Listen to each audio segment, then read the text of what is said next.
Senhor esteja convosco. Ele está no meio de nós. Proclamação do Evangelho de Jesus Cristo segundo Lucas. Glória a vós, Senhor.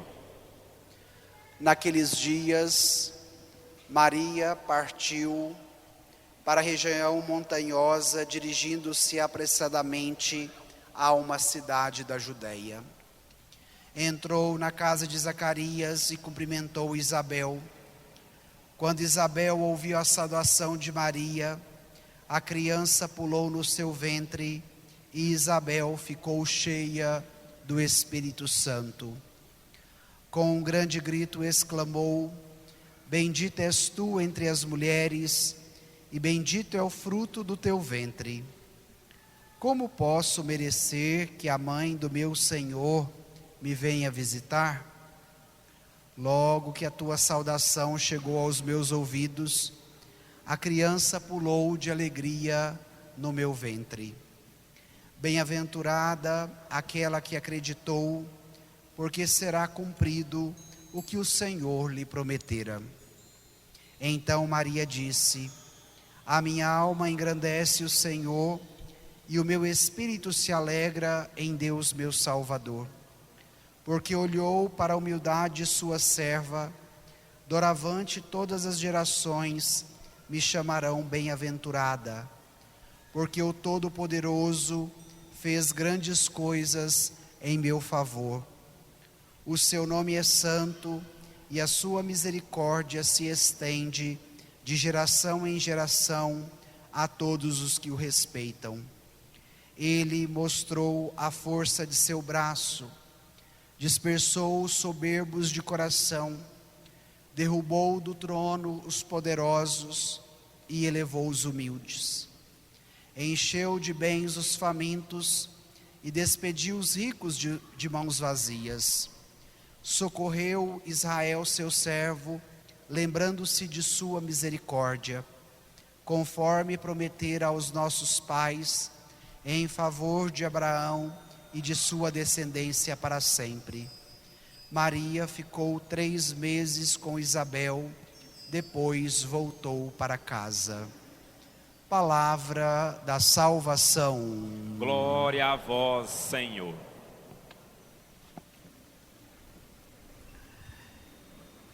Irmãos e irmãs, celebramos hoje a liturgia da solenidade da Assunção de Nossa Senhora. Então nos diz a fé da Igreja que após a sua jornada nesta terra, se abrindo a novidade da palavra que a convidou para uma grande missão, a missão de ser a mãe do Senhor, quando conclui este seu itinerário, recebe como prêmio a vida eterna. E a partir do momento que nós celebramos a Assunção de Nossa Senhora aos céus, devemos compreender 2 coisas. Primeiro, todos os méritos que ela experimenta é por causa dos méritos de Cristo. A centralidade é sempre Cristo. E Maria, segundo elemento, se torna o protótipo da igreja nascente, que tem como destino final a salvação de Deus. Por que entender isso? Para que neste tempo tão desafiador que nós estamos vivendo, e que muitas vezes nos rouba a esperança em todas as dimensões, inclusive até a esperança de viver, é necessário que olhemos para uma meta mais alta, para uma dimensão mais larga do que aquela que os nossos olhos podem contemplar, querendo esta realidade, a graça da salvação em Cristo Jesus, que é dada a todos aqueles que se abrem à força da sua palavra e estão dispostos a fazer a vontade do Pai. Partindo deste pressuposto teológico, nós temos agora a palavra de Deus que nos ilumina. O evangelho de hoje é um trecho bem conhecido e ele pode ser subdividido em duas partes. A primeira parte nos narra o encontro entre Maria e Isabel, depois de Maria ficar grávida pela ação do Espírito Santo e trazer já em seu ventre Jesus.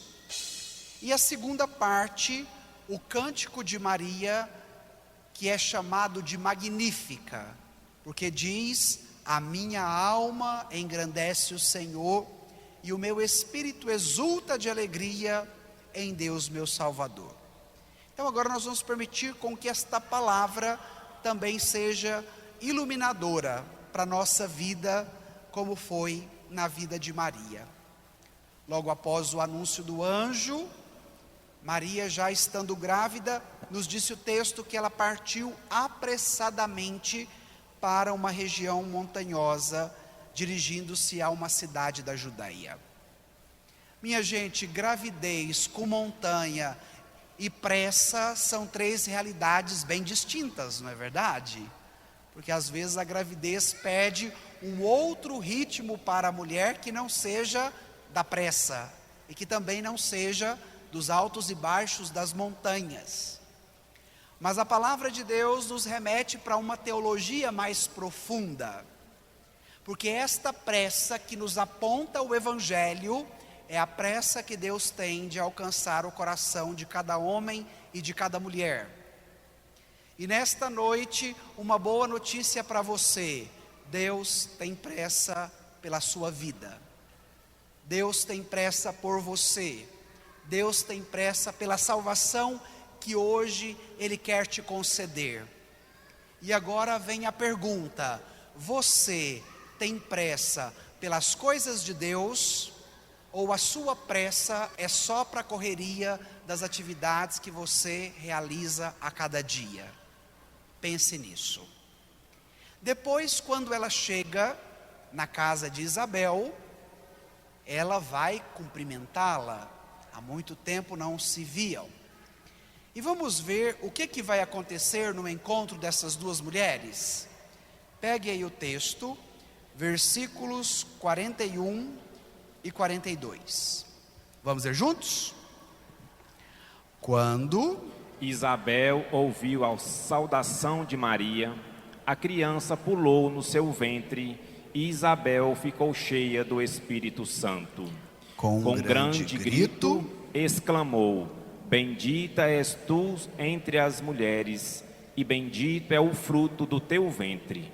Como posso merecer que a mãe do meu Senhor me venha visitar? Então, quando Isabel ouve a saudação de Maria, o que acontece? A criança pula de alegria no seu ventre, porque onde chega Maria, chega Jesus, e aonde está Jesus, está também o Espírito Santo. Tem muita gente que não gosta de Maria, não é verdade, minha gente?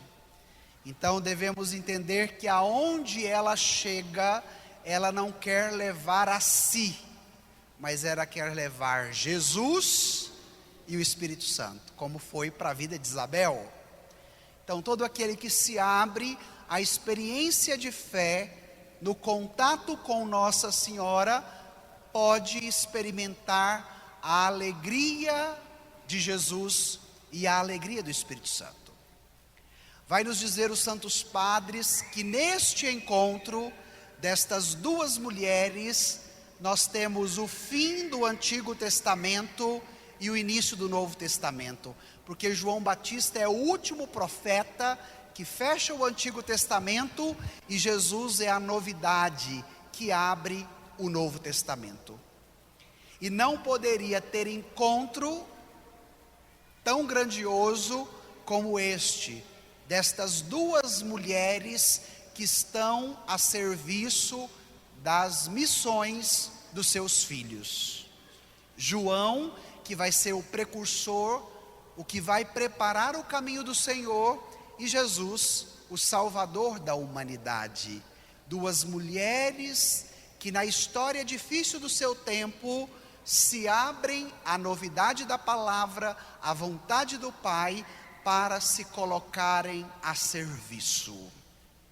A segunda pergunta para nos ajudar na reflexão da palavra de hoje: eu estou disponível a me colocar a serviço de Jesus, como Maria estava? Eu estou disponível ao serviço da palavra, como Isabel estava, sendo uma mulher estéril, já idosa e não podendo engravidar pelas suas condições naturais? Ou será que o que eu peço a Deus, para que Ele realize em mim, é para que Deus esteja ao meu serviço? A dinâmica de Maria e Isabel se colocam a serviço de Deus. E hoje, como eu estou? Eu quero me colocar a serviço de Deus, ou eu quero um Deus que esteja ao meu serviço? Depois disso, Isabel dá um grande grito, nos diz o texto, um brado, exclamando: bendita és tu entre as mulheres, e bendito é o fruto do teu ventre. Quem é o fruto do ventre de Maria? Jesus. Tem alguma oração que você reza, que tem esta parte que a gente está acabando de ouvir? Se recorda de alguma oração que a gente reza com frequência? Como se chama essa oração? Ave Maria. Ave Maria. Onde muitos, de repente até te criticam, dizendo para você: aonde está essa oração na Bíblia?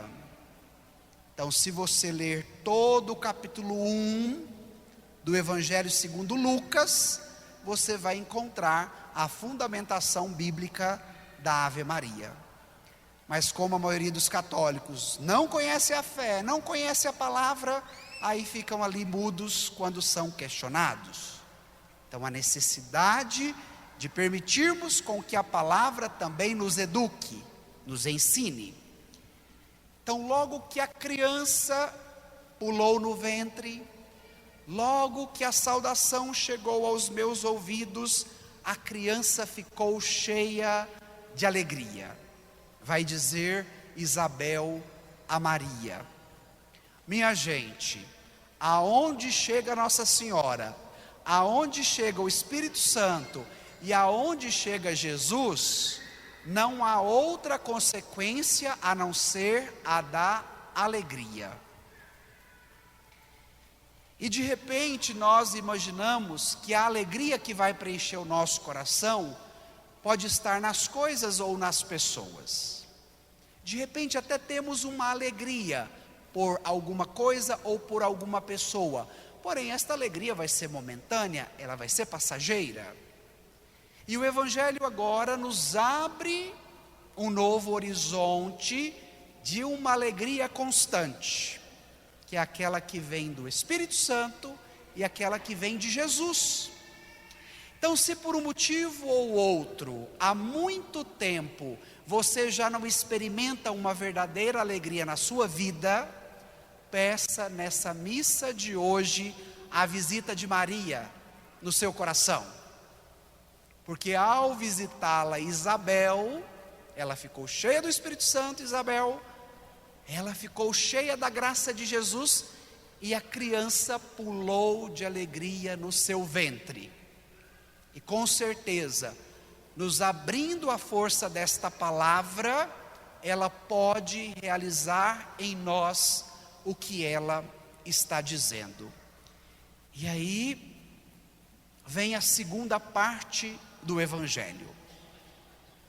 Tudo isso que acontece na vida de Maria não a coloca num patamar mais elevado do que os demais.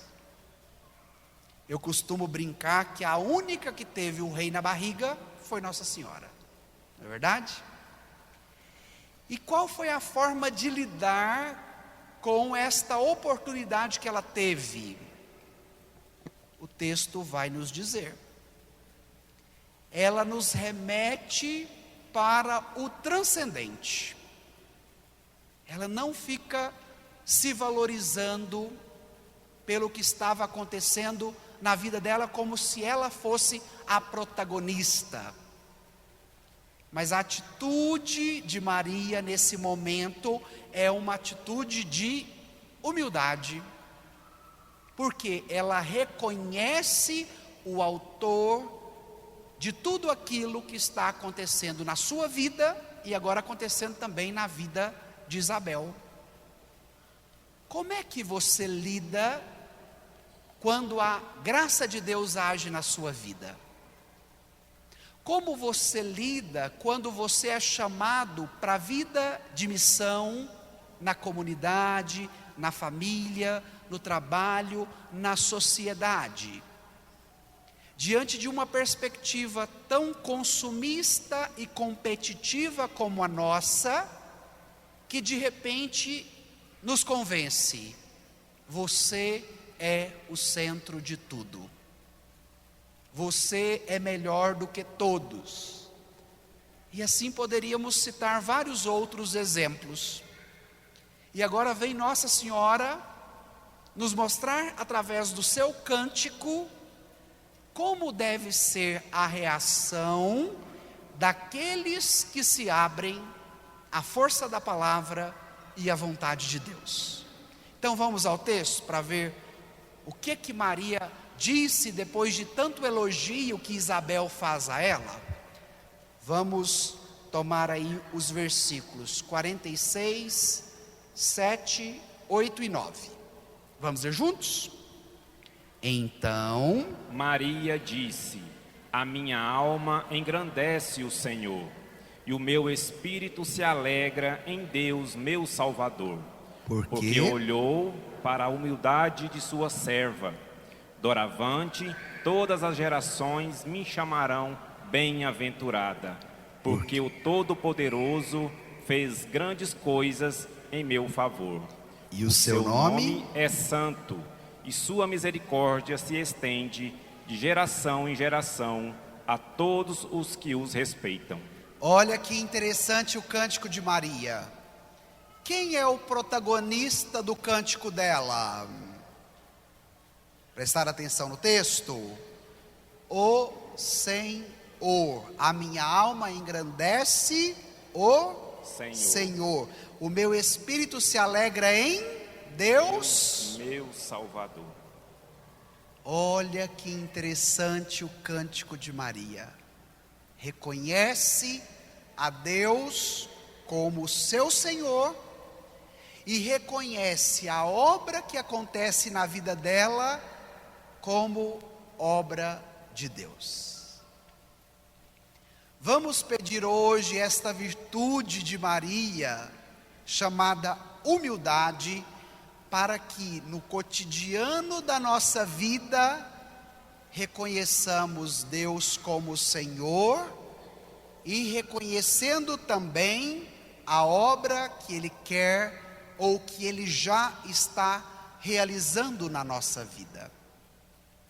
E para isso nós temos uma mudança radical de ótica ou de contemplação, que é sair do eu para o tu. E isso nós chamamos na filosofia de alteridade, que é a abertura para o outro. Porque enquanto o meu olhar é só para o meu umbigo, reina o egoísmo. A partir do momento que eu me abro à transcendência da minha alma, que se abre à ação deste mesmo Deus na minha vida, saímos do egoísmo para a alteridade. Saímos do fechamento em mim para a abertura da novidade da graça de Deus, que sempre quer agir na minha vida como agiu na vida de Maria. E reconhecer a santidade de Deus, reconhecer a sua misericórdia que nos alcança, reconhecer a sua grandeza como Deus, é que fará de nós homens e mulheres grandes, como foi Maria, uma mulher grande. Vamos pedir hoje esta grandeza do Evangelho, porque às vezes a gente deseja muito a grandeza, mas a grandeza das coisas deste mundo. Pare para pensar, no decorrer da sua vida de trabalho, da sua semana, você já teve a graça de pedir a grandeza de Maria, como foi na vida dela? Olha que exercício bom para nossa semana que está iniciando hoje, domingo, o primeiro dia da semana. Depois desta exaltação de louvor, de reconhecer a graça de Deus na sua vida, Maria vai nos mostrar o que Deus faz. E agora, minha gente, vem uma parte prática do Evangelho para que nós vivamos o que ele nos indica. Vamos lá agora na última parte do texto, versículos 51 até os 53. Vamos ler juntos? Ele mostrou a força de seu braço, dispersou os soberbos de coração, derrubou do trono os poderosos e elevou os humildes. Encheu de bens os famintos e despediu os ricos de mãos vazias. Socorreu Israel, seu servo, lembrando-se de sua misericórdia. Paremos aqui. O que Deus faz? Ele tem um braço forte. Padre, que tipo de braço forte é o de Deus? Olhe para a cruz. Como que o braço de Deus se manifesta em meio à humanidade? Por meio desse braço. E o que esse braço faz? É pregado numa cruz. E é pela força deste braço, pregado na cruz, que Deus tem o poder de vencer o inimigo mais terrível que maltratava toda a humanidade, o pecado, a morte. Então o braço forte não é de um imperador, não é de uma arma como a gente tem visto hoje, não é de um exército que causa guerra, mas a força desse braço é um braço que se abre para acolher a todos, e é um braço que manifesta a sua entrega total, derramando até a última gota de sangue. Esse é o braço forte de Deus. E o que este braço forte realiza? Nos disse o texto que ele dispersou os soberbos de coração. Graças a Deus, em Senador Canedo não tem ninguém soberbo de coração, mas em vários lugares onde a gente passa tem muita gente soberba. Então hoje, o que eu devo pedir para que o braço forte de Deus realize em mim? Derrube a minha soberba, caso você tenha. Se não tiver, que bom, continue, você está no caminho certo. Este braço forte derruba do trono os poderosos. Quais são os tronos que você reina, que te coloca como reizinho ou como a rainha, que hoje o braço forte do Senhor deve derrubar na sua vida? Esse braço forte causa um impacto. E é interessante que hoje nós vivemos numa dinâmica que não podemos ser contrariados, porque a partir do momento que eu sou contrariado, eu fico muito ofendido, eu fico muito chateado, eu já não falo mais, eu já não volto àquele lugar.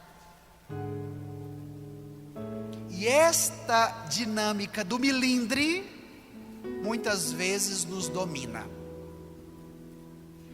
Então hoje o braço forte do Todo-Poderoso tem que dar uma sacudida, não só na soberba, mas também nos tronos que este mesmo braço precisa sacudir e derrubar. Porque é nesta dinâmica de derrubar o trono que se pode se elevar pela graça da humildade.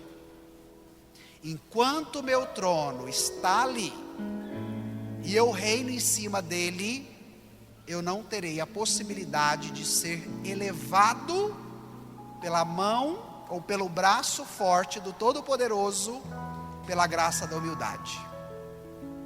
Padre, e por que não tem como? Porque enquanto o seu trono está edificado, você é convencido que é o seu trono que te eleva. E sendo o seu trono que te eleva, você não permite com que o braço forte do Todo-Poderoso eleve os humildes. Se você quer a elevação do braço do Todo-Poderoso, o que ele precisa fazer? Derrubar o trono. E hoje você escolhe o quê? O trono ou o braço do Todo-Poderoso? Eita, é uma escolha de vida. E às vezes difícil de fazer, porque mexe em dimensões muito profundas do nosso ser, das nossas buscas, dos nossos anseios e do projeto de vida que temos. E sendo a pedagogia mariana norteada pela cristologia, ou seja, por Cristo, é necessário que Ele realize esse processo na nossa vida também. E aí o que Ele faz? Enche de bens os famintos. Porque os que estão nos tronos, os que são ricos, são despedidos de mãos vazias, porque dizem: eu tenho demais na minha mão e eu não preciso da mão do Todo-Poderoso, porque o que basta é a minha mão e não a mão dele. Então eu saio de mão vazia. Mas a partir do momento que eu me abro a esta novidade, encheu de bens os famintos. Olha que interessante essa dinâmica. E por fim, socorreu a Israel seu servo, lembrando-se de sua misericórdia. Ou seja, nós temos um Deus que se lembra, que faz memória, que perpassa a história de toda a humanidade, independente das condições que ela vive. E agora nós estamos num período da história muito delicado, muito sofrido em todos os aspectos. É pandemia, é crise política, é guerra e tantas outras coisas que poderíamos citar. Não obstantes destes desafios que estão à nossa volta, somos alimentados por uma esperança que nos eleva, que nos acende, que nos faz subir. A palavra ascensão significa ser elevado. Por isso que Maria é assunta aos céus. Por isso a sua assunção, aquela que é elevada para o alto. E é este o movimento que também nós precisamos, desta misericórdia a nos alcançar diante da história tão obscurecida que vivemos. Mas mesmo passando por estes instantes, por estes momentos e por estas situações, o movimento que nos eleva, o movimento de assunção, abre os nossos horizontes para o alto, para a esperança, para a misericórdia. E esta semana eu ouvi algo muito interessante sobre a festa da Ascensão de Maria.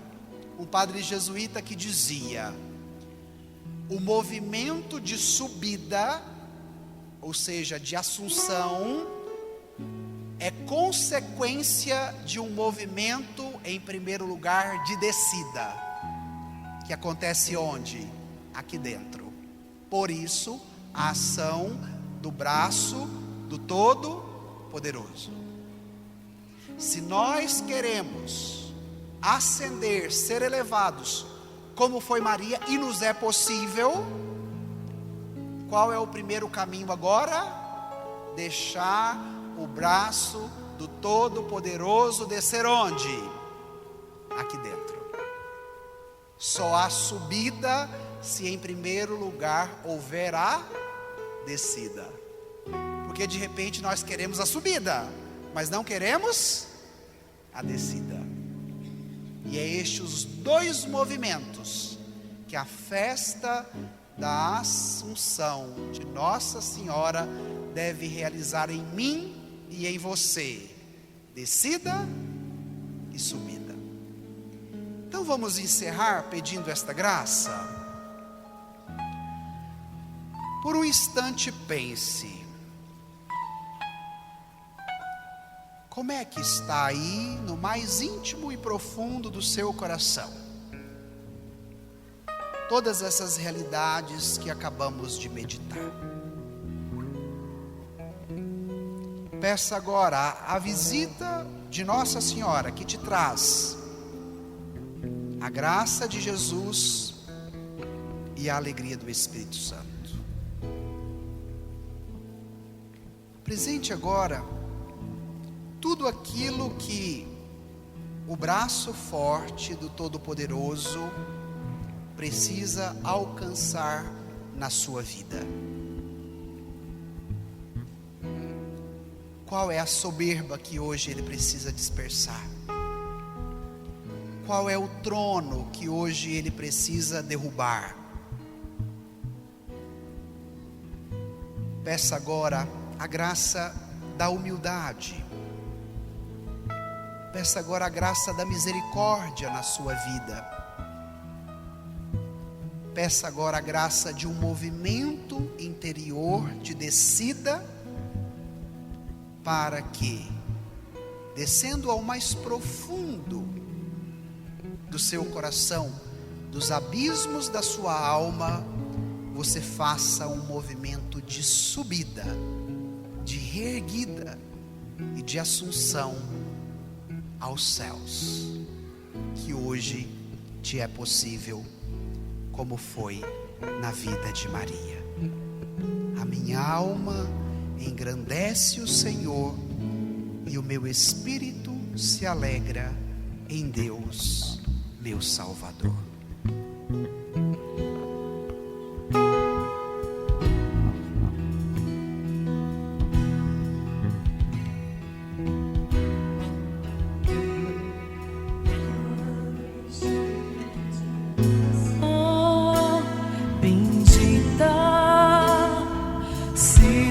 Mãe, te amo com amor eterno, singelo de coração. Quero então colocar minha vida em tuas mãos, sentir que podes me dar